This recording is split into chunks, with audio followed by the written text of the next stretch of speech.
welcome back to another video on my channel, and I hope you guys are doing great.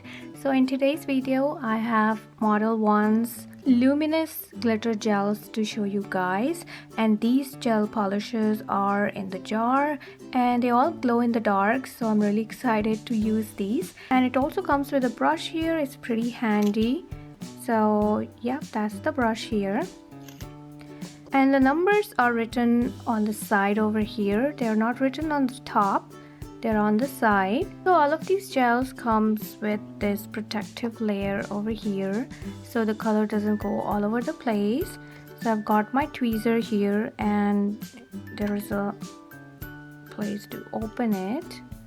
So you just hold it and just pull it apart. Look at this color, guys, so pretty.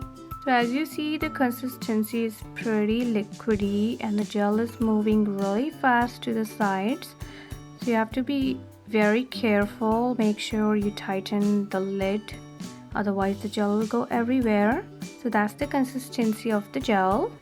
So I will post a link of this collection in the description box for you, as well as my coupon code, so you can use it whenever you make a purchase from Modelones. And right now they're having amazing Halloween sale on their website, so do check it out and take advantage of the sale and as well as my coupon. So now I'm gonna do the swatches.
these are the final swatches of Luminous glitter gel from Modelones, and I really like how they turn out. And since these gels are thin consistency, you have to apply a thicker layer. Here I have applied 2 coats of the gels, and you have to apply extra product on the nail to show the color. Otherwise the little beads and little stars, they will go everywhere and won't look even. So just to make it even, make sure you apply extra product on the brush and then apply on the nail. This way it's distributed evenly and it will look so pretty. So I hope you really enjoyed watching the swatches of these glow-in-the-dark gels. If you did, then please give it a big thumbs up and subscribe to my channel if you haven't already yet. Do hit the bell icons so you don't miss my future uploads. Thank you so much for watching, and I will see you in my next one. Bye.